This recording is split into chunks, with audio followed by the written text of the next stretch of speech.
Bueno, vamos a estudiar los potenciales del campo electromagnético.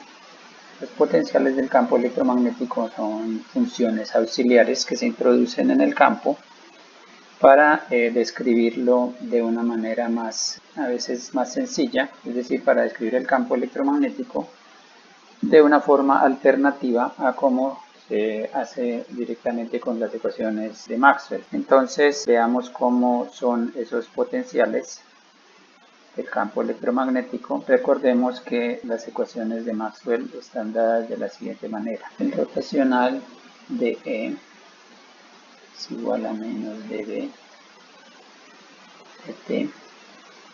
Vale, esta es la ecuación 1. La divergencia de B es igual a 0.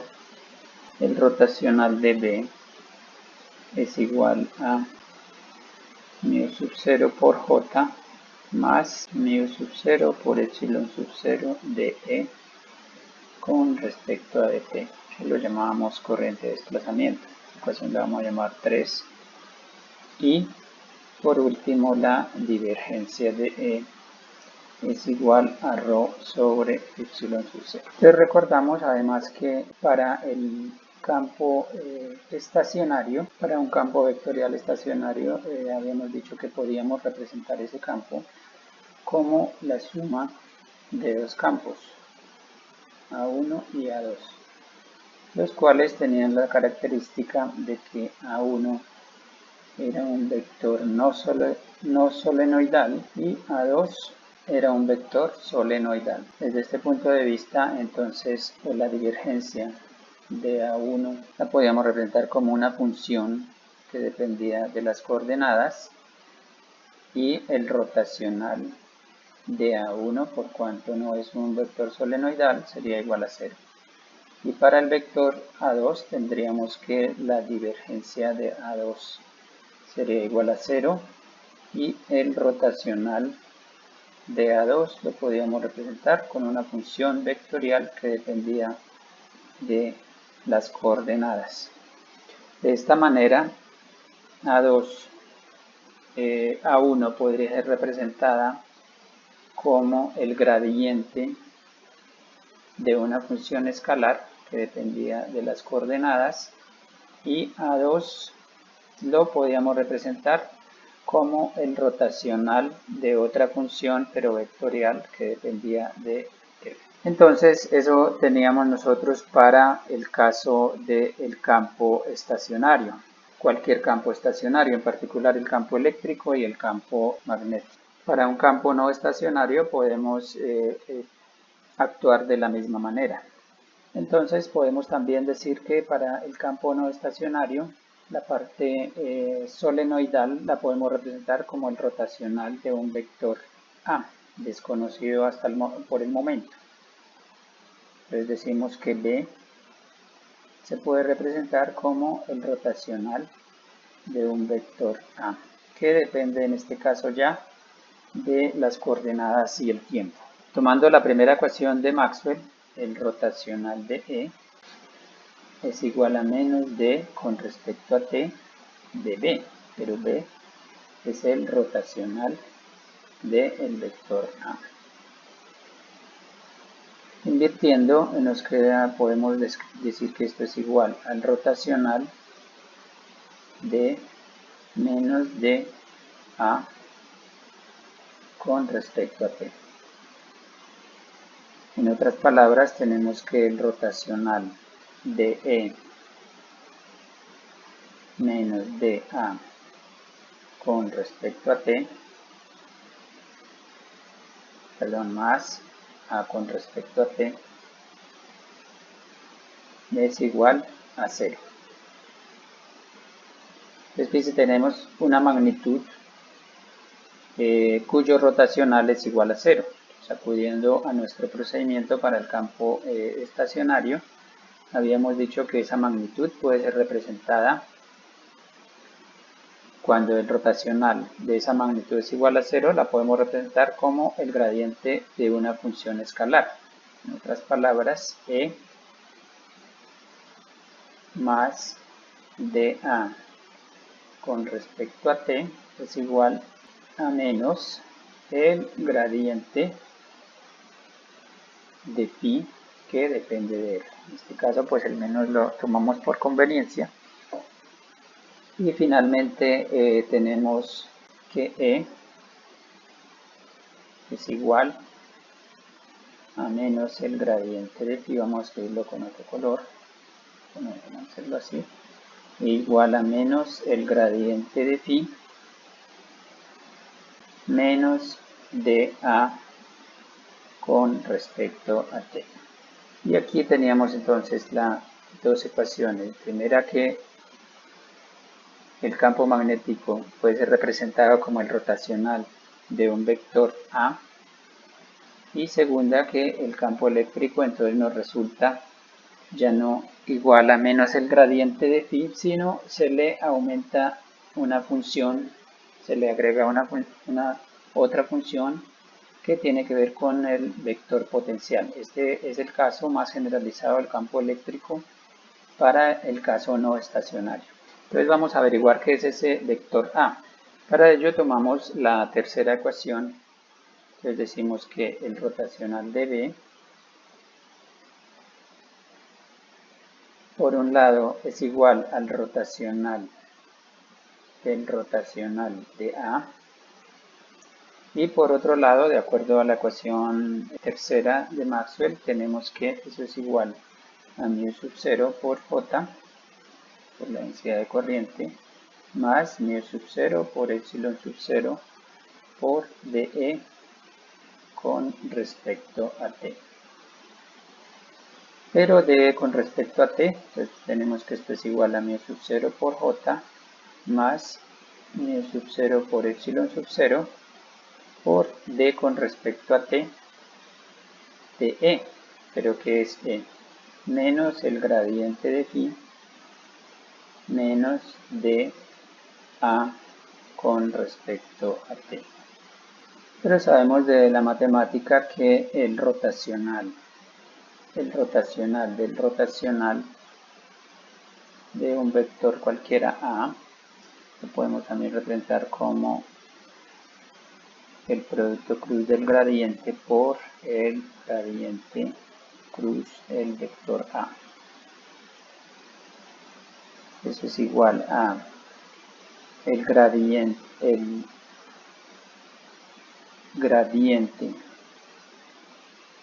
de la divergencia de A, es la divergencia. La divergencia es un escalar, nos quedaría el gradiente de la divergencia menos el gradiente al cuadrado aplicado al vector A. En otras palabras, esto nos quedaría igual a el gradiente de la divergencia de A menos el operador de Laplace aplicado al vector A. Entonces, en conclusión, tenemos que esto es igual al gradiente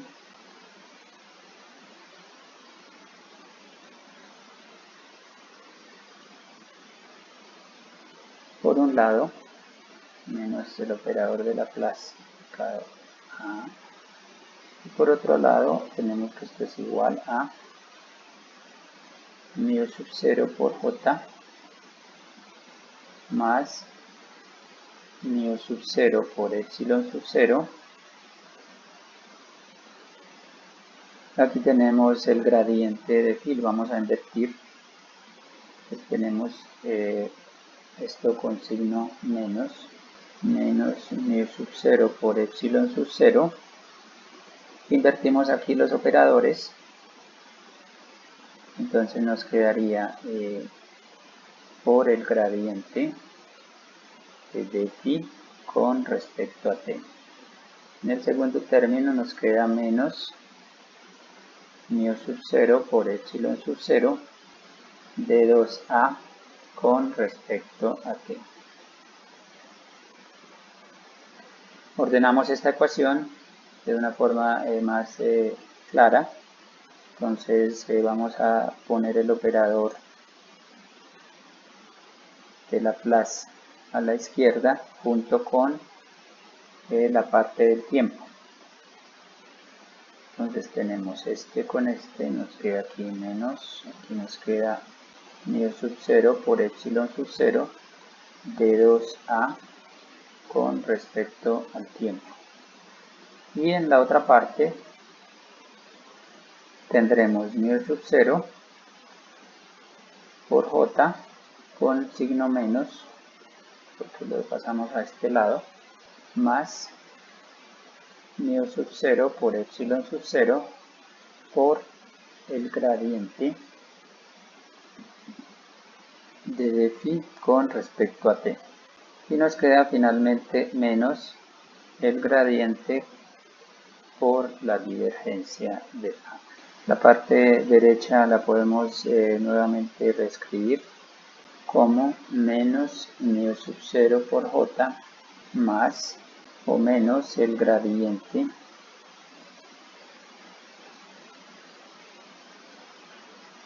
de mu sub 0,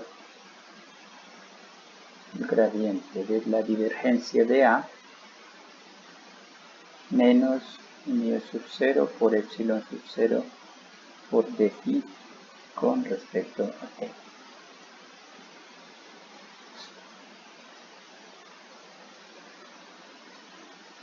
Esta ecuación la podemos escribir finalmente como delta de A menos mu sub 0 por epsilon sub 0 de 2A con respecto a t igual a menos mu sub 0 por j menos el gradiente de la divergencia de A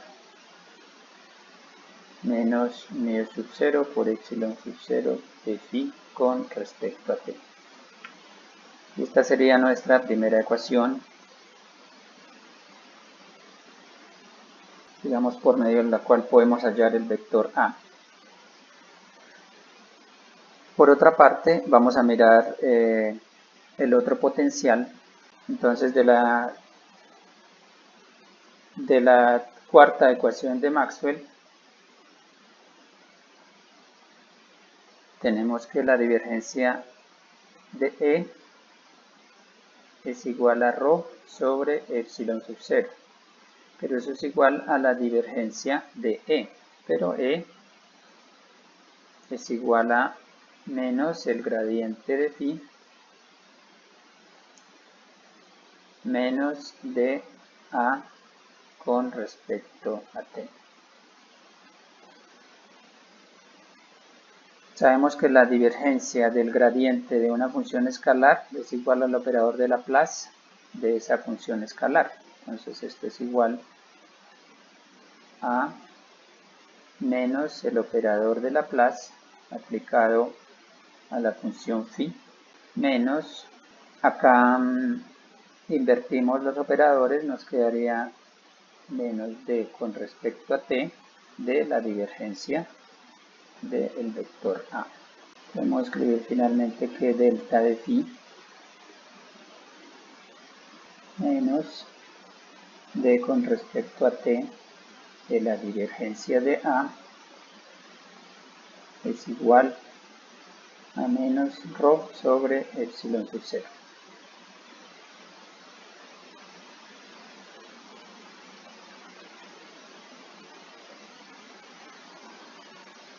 Estas dos ecuaciones, la ecuación como 1 como la ecuación 2, nos permiten expresar pues, los vectores, los potenciales tanto vectorial como escalar, y para los cuales se puede hallar, pero realmente todavía no conocemos el vector potencial.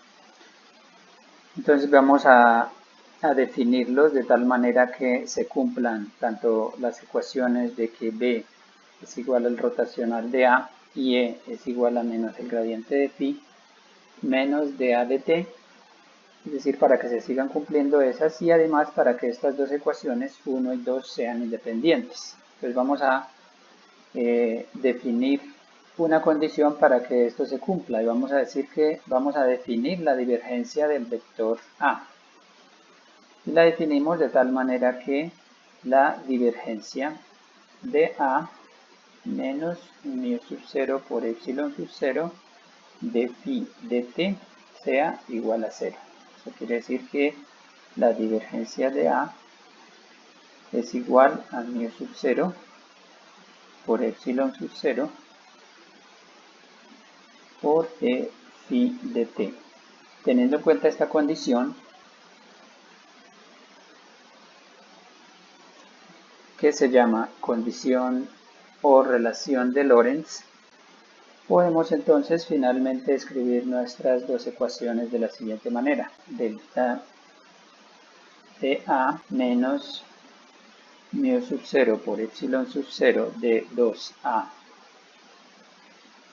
con respecto a t es igual, teniendo la condición de Lorentz, nos queda la primera ecuación, que eso es igual a menos mu sub 0 por j.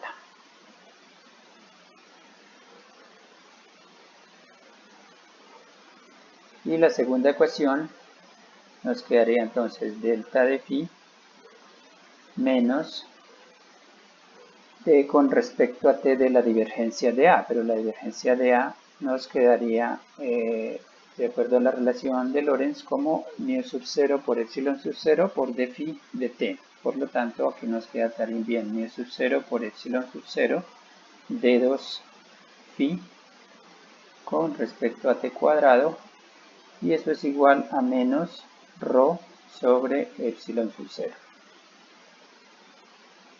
Entonces aquí tenemos la segunda ecuación, y estas dos ecuaciones pues son las que nos expresan los potenciales tanto vectorial como escalar, pero vamos a analizar un poquito más esas ecuaciones. Aquí tenemos un operador,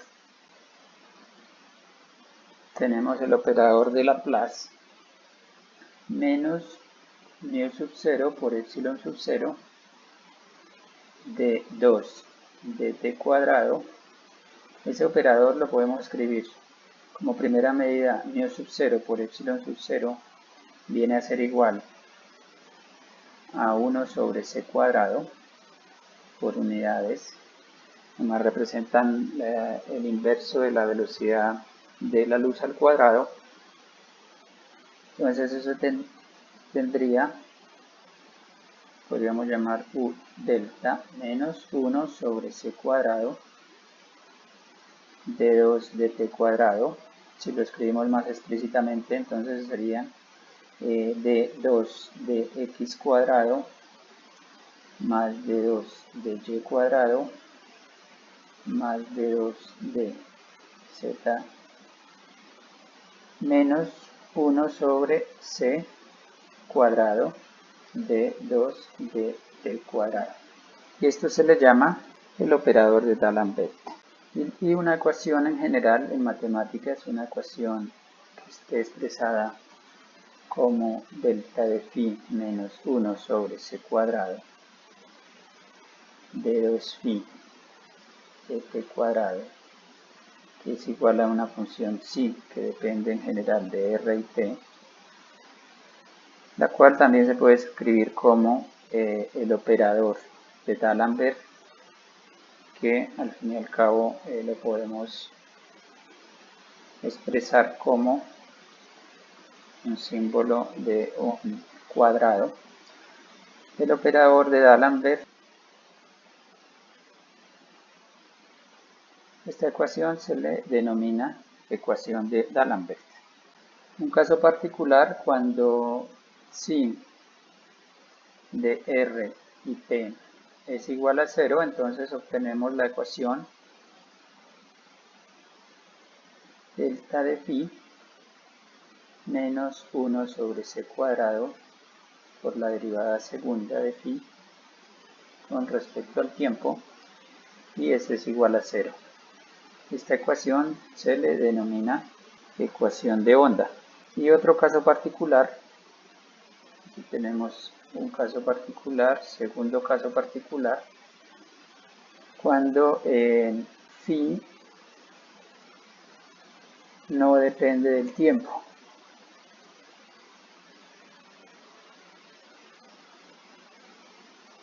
En ese caso tendremos que delta de phi y tampoco psi. Tenemos ni phi ni psi, no dependen del tiempo.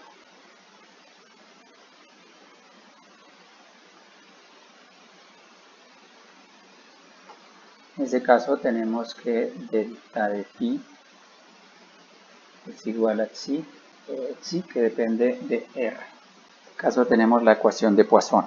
Entonces aquí tenemos unas expresiones para el campo electromagnético, precisamente una alternativa a las ecuaciones de Maxwell. Entonces, por medio de las ecuaciones para el potencial vectorial y el potencial escalar, podemos también estudiar el campo electromagnético.